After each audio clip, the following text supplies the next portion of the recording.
我自己来。我来吧，你别动。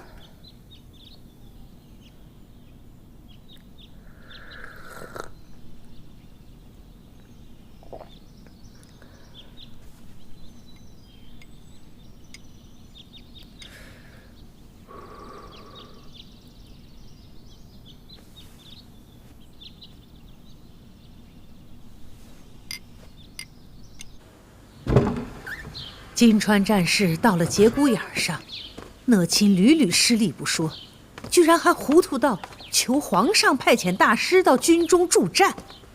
啊，军中竟会有神鬼助战之说，这可会让军心溃败的。讷亲是求胜心切，但也不能坏了军纪人心啊！太后，不好了，太后！讷亲大人擅自回京，皇上大怒。下去吧，太后。哎呦，讷亲真是昏聩，这不是作死吗？讷亲大人是贻误战机，可是太后若能替讷亲大人说几句话，皇上或许会念着太后您和钮祜禄氏的颜面，心软了，可能会放过讷亲大人的。试射战机，哀家说不上话。可是讷亲大人是太后您与钮祜禄氏在前朝的支持，您还是劝一劝吧。今时不同往日，如今皇帝羽翼渐丰，甚有主张。若为此事去向皇帝求情，皇帝今日饶了讷亲，但心中也会埋下对哀家和钮祜禄氏的怨恨，那后患无穷啊！金川战事之困，皆因讷亲贻误，回朝后还敢推诿责任，实在无耻。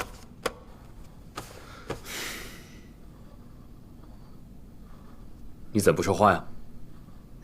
皇上说前朝的事，臣妾不敢接话。那朕说后宫的事情吧。讷亲是皇额娘的族人，朕若是杀了他，皇额娘会怪罪朕吗？皇上弑母之孝，想来不会让太后伤心吧？杀一个讷亲，朕要朝廷里面的人看着。朕只用可用之人，绝不因任何人徇私情。是，皇上的一切都是为了朝局考虑。你很懂分寸啊！什么？皇帝将讷亲正法于军营？太后节哀，讷亲大人已经被处斩了。皇帝的手段好快啊！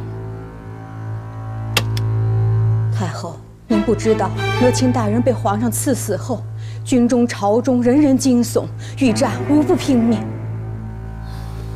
皇帝杀讷亲，就是要立威服人心，让军中无苟安之念，也让哀家无话可说。王后，哀家在前朝无人倚仗了，皇帝行事越来越老辣了。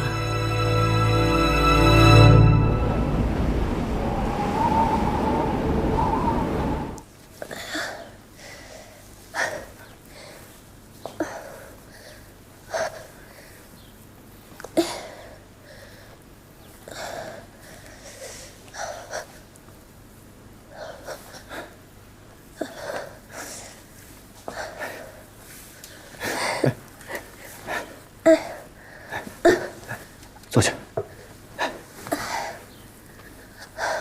走了这会儿，脚疼吗？还撑，慢慢走不打紧的。你的腿见好了，我也就宽心了。索性啊，你老在宫里，我来看你实在不便。皇上已经答应皇贵妃娘娘赐婚于我俩，只要你答应。我不能答应。乔玉斌，你现在在太医院大好的前程，要什么期望没有啊？我年岁渐长，腿又废了，你我实在是不般配。素心，你别说了，我累了，你赶紧回太医院等治。素心，走吧。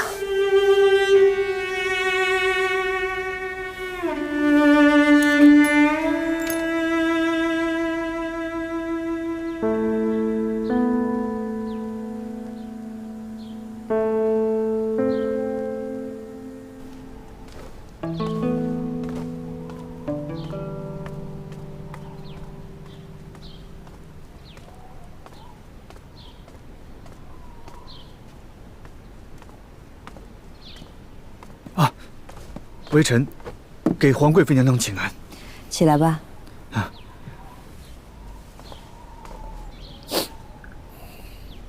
怎么了？索性还是没有松口。京城所致，经事未改。你别着急，慢慢来。你越急着想要照顾她，她越觉得配不上你。本宫会慢慢劝她的。谢娘娘。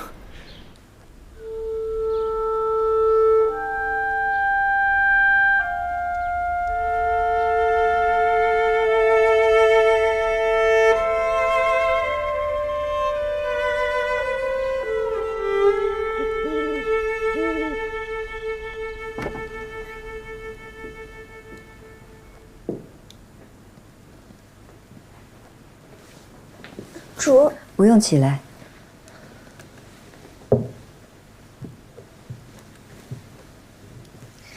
于妃惦记着你的腿伤，做了一对护膝，要本宫带给你。多谢余主记挂。你这腿伤好起来了，怎么倒躲着江雨冰啊？你和江雨冰自幼就相识，他人品如何，你比我清楚。他可是可以依靠终身的良人啊。奴婢只想继续在主身边伺候主。咱们在一块儿那么久，经过这么多的事儿，本宫自然舍不得你走。但比起让你留下来继续伺候我，我更希望你能有个好归处，好好过日子。主想奴婢走？不是，本宫嫁了自己喜欢的人，也希望你可以嫁给自己喜欢的人。像江雨冰这样深情的男子世间难得，你可千万不要因为自己的腿伤拒绝了他的情谊。可奴婢这一走，主的身边就没有个亲近的人了。索性啊，你有这个福气离开宫里，去过平凡安宁的日子，就要好好珍惜眼前人。你知道的，这样的日子本宫有多向往。可是这辈子，本宫也只能留在这儿了。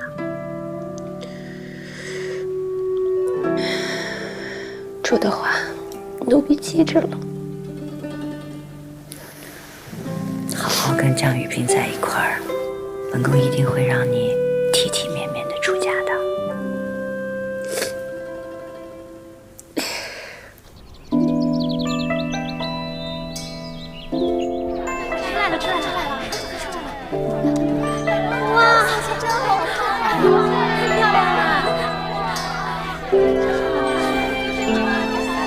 索性今日啊，可真是美。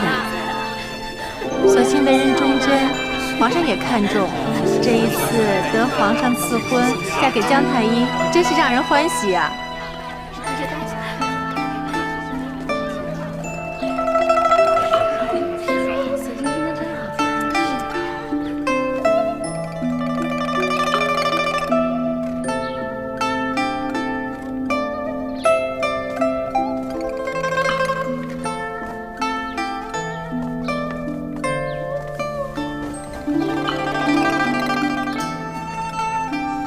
婆，奴婢嫁人以后不能再日夜伺候您了。哭什么？大喜的日子。张宇斌，啊，你可要好好的待索性啊！微臣一定尽心尽力待索性，疼惜索性。听说你置了宅子，你们就好好过日子。有什么短的缺的，就尽管跟本宫说。微臣感激娘娘，家里一切都安置好了，还请娘娘放心。奴婢不愿远离主，但求日后得闲的时候，还能在进宫当几日差也是好的。只要你愿意，翊坤宫随你出入。谢皇贵妃娘娘。好了，吉时也到了，索性该欢欢喜喜的出嫁了。皇贵妃娘娘和索性主仆情深，难舍难分，可是也不能耽误了吉时啊！娘娘该给索性盖上盖头了。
索性，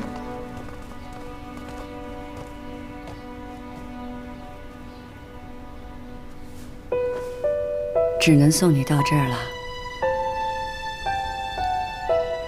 出了宫就可以安身过日子，不必再担惊受怕了。奴婢就是担心您现在一个人，宫里能伺候你的大丫鬟就是灵芝和云芝，您又不肯要新人。等有了放心的人再说吧。索性，索性，李公公，给皇贵妃娘娘请安。好不容易换了职，还好赶得上来送一送你们夫妻。你是在皇上面前当值，何苦还跑这一趟？你们的喜事，我打心眼里高兴。咱们仨是旧相识，如今索性有了好归宿，我也就心安了。索性，你和姜太医好好过日子，宫里有我伺候皇贵妃娘娘呢，你就放心吧。嗯。哦，对了，京郊有50亩良田，是我送给你们的新婚贺礼，可不许推辞啊！哎。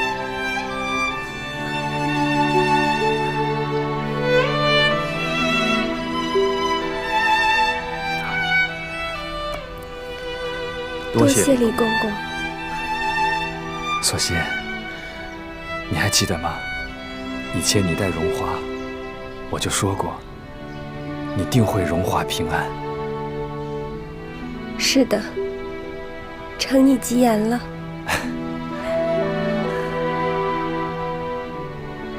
宫门快关了，皇贵妃娘娘、李公公，我们该走了。哎。快走吧，主，快走吧。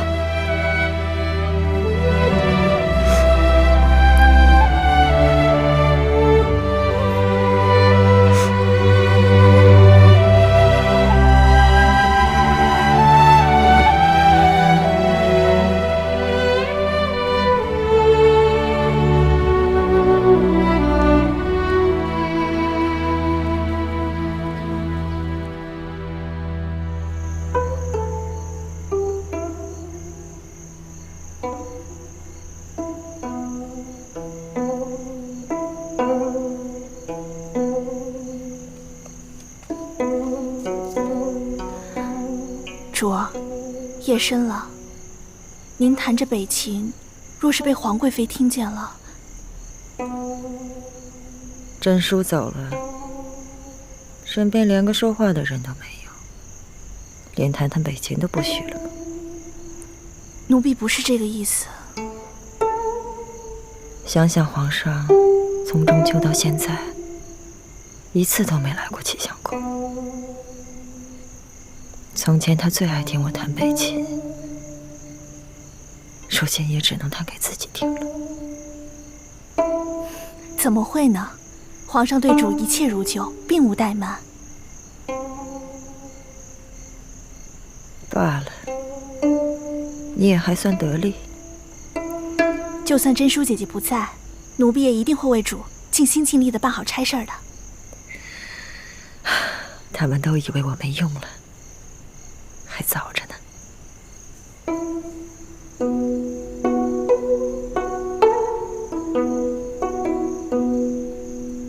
恭喜主，贺喜主，荣升嫔位。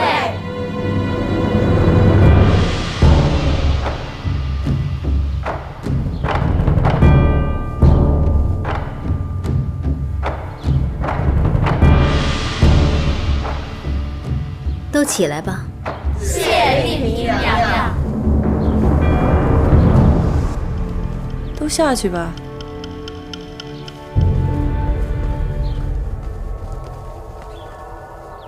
主如今是一宫主位了，可以自称本宫了。这永寿宫虽然都是本宫一个人住着，但未曾封嫔，算不上主位。这正殿呀就不能坐，如今也算是名正言顺了。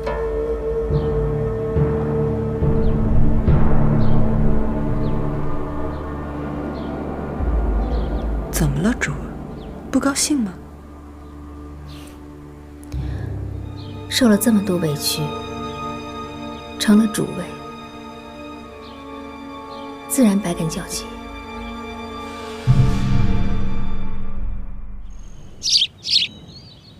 方才婉嫔和令嫔来谢官，封了嫔位，自然要谢皇上恩典。这婉嫔啊，无才无子，无非是因为是前邸旧人的缘故，才得到了金封。令嫔呢，虽然得到过朕的宠爱，但是她平平无才。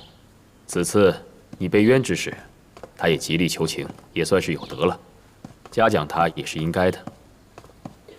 皇上赏罚分明。说到责罚，金氏降为贵人有大半年了，这些日子朕一直不曾理过他。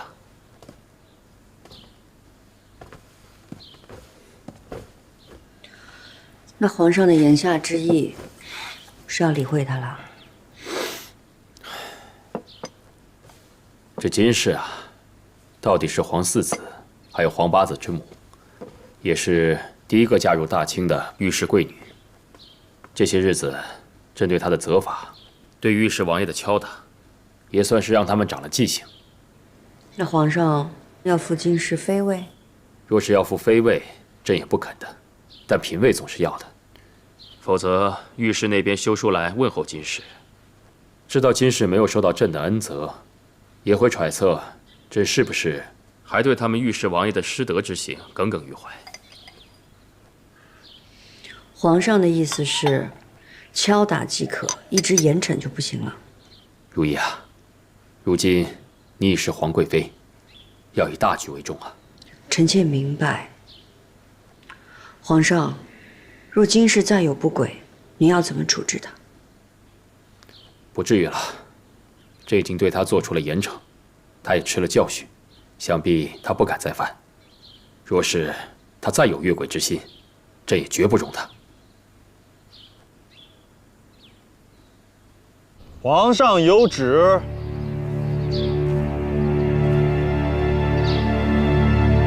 奉天承运，皇帝诏曰：贵人金氏，性行温良，端庄淑瑞，敬慎居心，柔家为泽，身为朕心，父为家贫，钦此。谢皇上隆恩。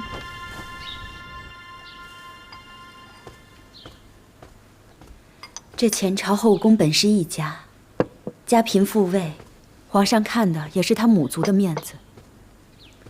我啊，只盼呢能得皇上真心相待，而不是因为这些什么旁的缘由。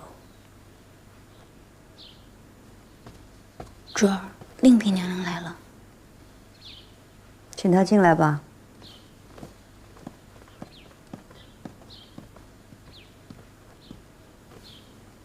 请皇贵妃娘娘安，余妃娘娘安，淑嫔姐姐安。起来吧，坐。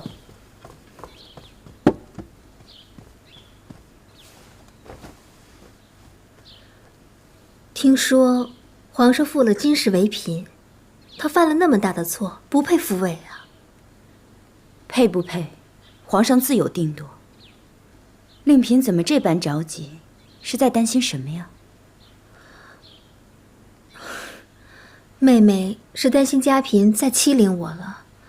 虽然都是嫔位，可她是御史贵女，有母族帮衬，又会谋算，求什么得什么，不像妹妹，恩宠今日有明日无的，想求个孩子都得不到。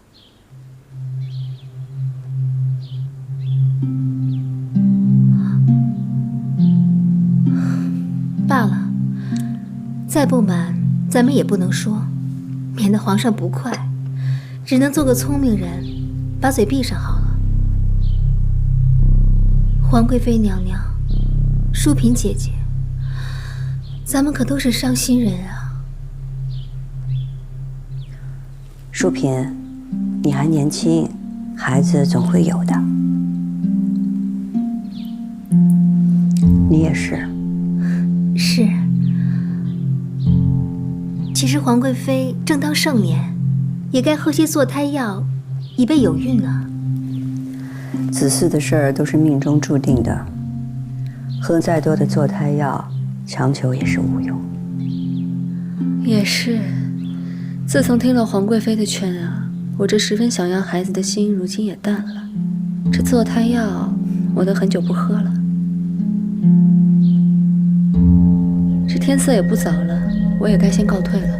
姐姐，那我也回去吧。那改日再来陪皇贵妃说话。好。主，今儿是15，去安华殿上香最是灵验了，让奴婢陪您去一趟吧。春盏，这本宫吃了坐胎药有些年头了，怎么一直没个动静啊？若不然，就把药停了吧。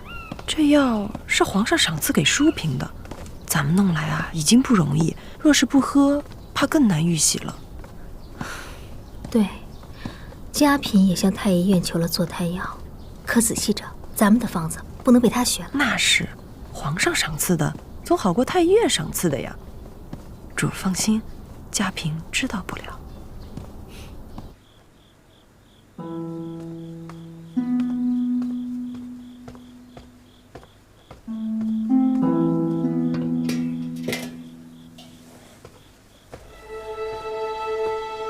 主儿，夜深了，该睡了。我再画几笔。以前皇上来看纯贵妃，顺带也会看看主儿。自从纯贵妃失宠，您更是连皇上的影子都看不见了。如今您都封了嫔位，皇上也没来。看不见皇上，皇上也在我心里啊。主儿，你别再说话了，我正在画眼睛呢。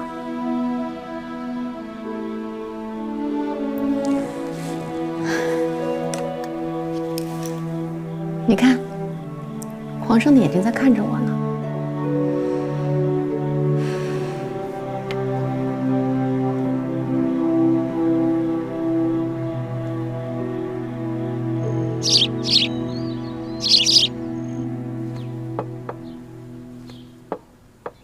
皇上和淑嫔妹妹在看什么书啊？这么有趣。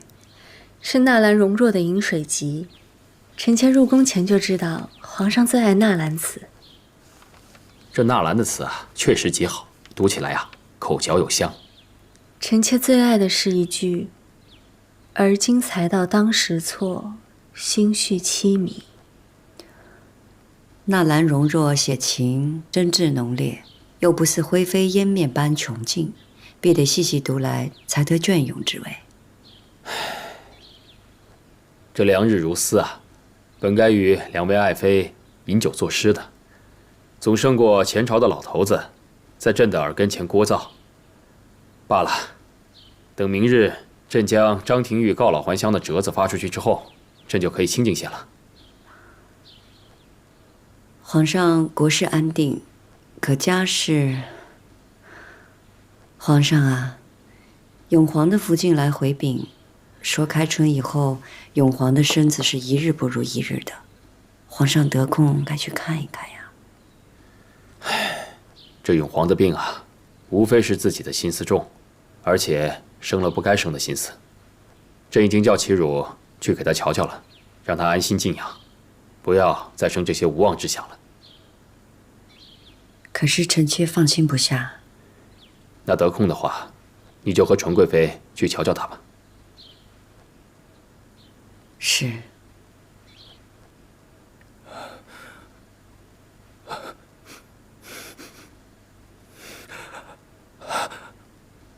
阿娘，皇娘要害你。大爷，阿娘，大爷，大爷，你是不是又冒眼了？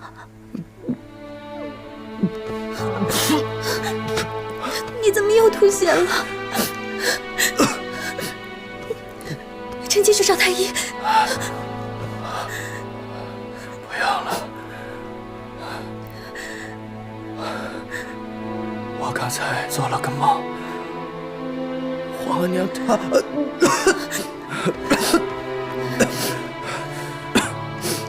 家是孝贤皇后的继承，你是不是又惦记着她了？我要去找孝贤皇后理论。您这是病糊涂了，妾身给您热了药，您还是先喝下。我不喝，不喝。喝这些老式子做什么？喝了这些年也不见好。您是太思念额娘了。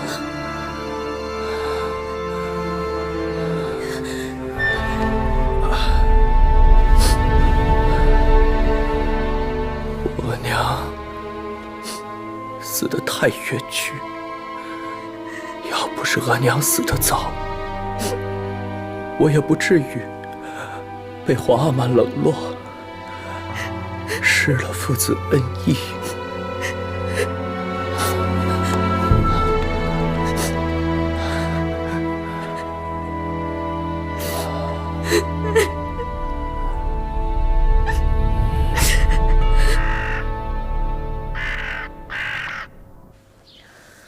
插上一朵紫色的，鲜亮些。姐姐真是好眼光。你呀，坐胎药停了许久，气色也好多了。只是皇上还是照例赏着药来，总觉得自己有负圣恩。珠儿，大阿哥府里来传话，说大阿哥恐怕是不行了。纯贵妃知道了吗？大阿哥福晋先来禀报你，奴才已经差人去告诉纯贵妃了。你去吩咐备轿，你去禀告皇上。走，姐姐慢走。永华，永华，谢娘娘安。皇贵妃安。起来，起来，都起来。皇贵妃，你看看永璜的样子。额娘，齐太医怎么说啊？回娘娘话，太医说大爷梦魇缠身，日夜不安，心气断断续续。自从被皇上申斥，这2年大爷忧思不堪，又不肯告诉妾身，好几次从梦中惊醒，还大哭说自己不孝。前几日，孝贤皇后的忌辰，大爷梦魇更厉害了，说要去找孝贤皇后理论。妾身胡来干什么？皇是最有孝心的，他找仙师找孝贤皇后理论什么？糊涂油蒙心了，红口白舌的就拉扯着永皇不孝。依本宫看来，永皇身上不好，都是你们这些不知轻重的人给挑唆的。好了好了好了，纯贵妃也是为了永皇着急。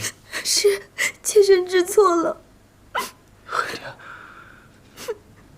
额娘，额娘，父皇，额娘，额娘，永皇是唤他的亲额娘哲敏皇贵妃。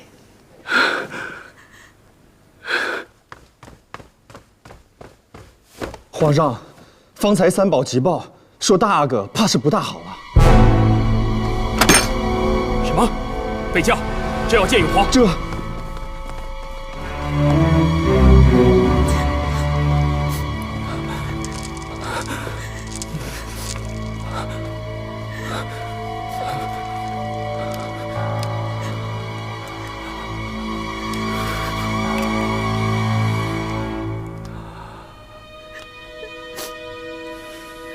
这是什么药啊？回两位娘娘，这是提神的药，大阿哥怕是回光返照了，有什么能说的话，赶紧说了吧。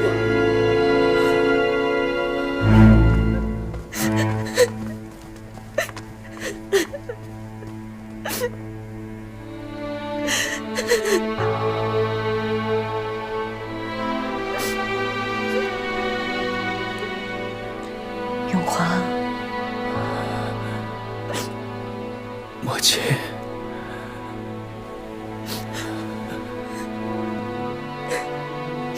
永皇，母亲，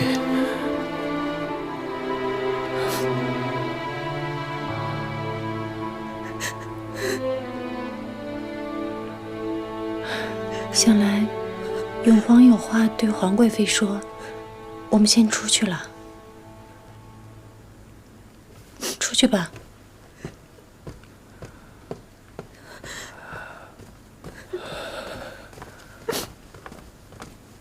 多谢母亲还惦记着儿子，这个时候还来看儿子。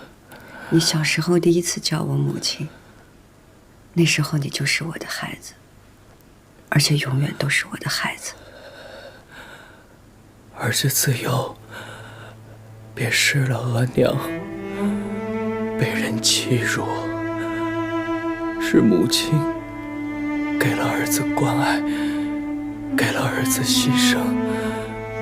母亲的养育之恩，儿子一直不敢忘记，只是儿子对不起母亲，儿子也好想争气，还曾经动过算计母亲的心思，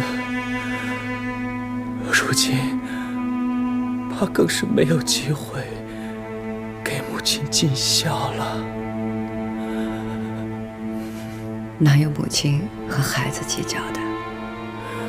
永皇啊，你这病就来自于忧思，你就不应该想那么多，好好的养好身子，才是对母亲的孝敬。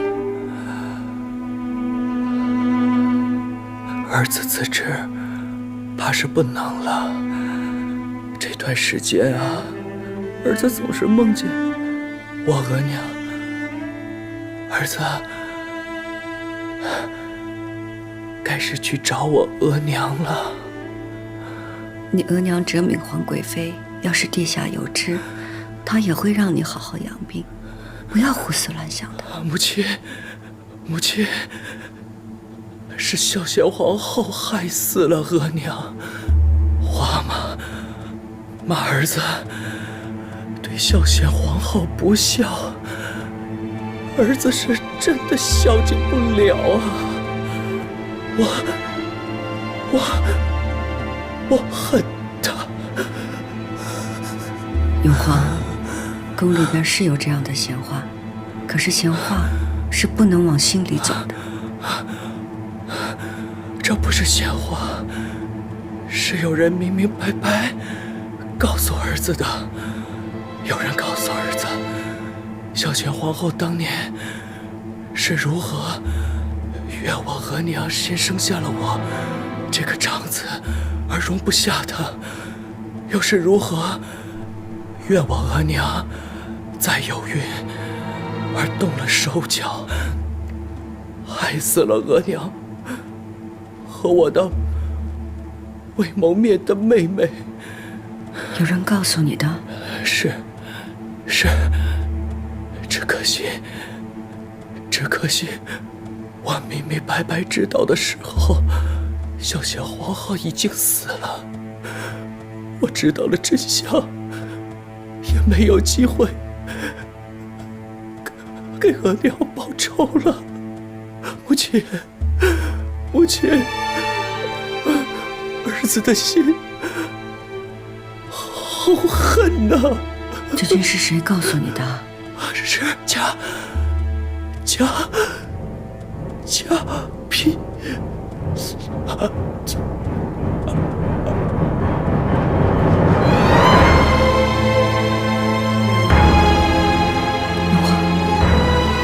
徐太医，徐太医。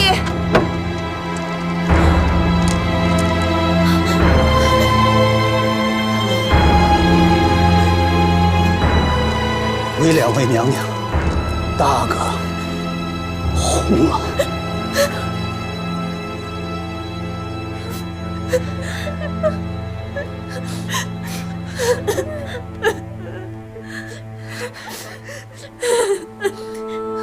永璜，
多谢母亲。你叫我什么？母亲。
给皇贵妃娘娘请安。都一天了，皇上就这么躺着，也不说话，奴才都愁死了。下去吧。是。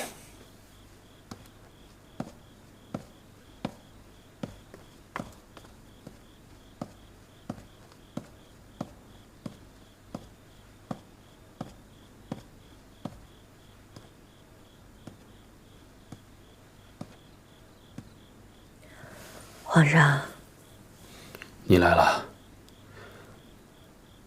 永皇的丧仪都料理好了吗？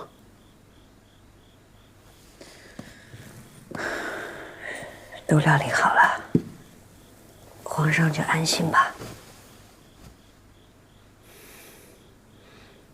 你看看这枚青玉杯，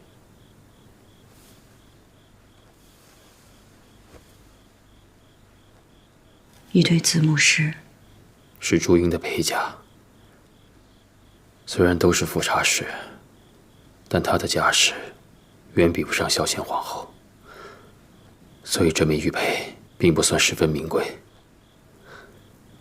她生前一直带着这玉佩，一直到死才摘下来，所以朕叫人封存起来，留个念想。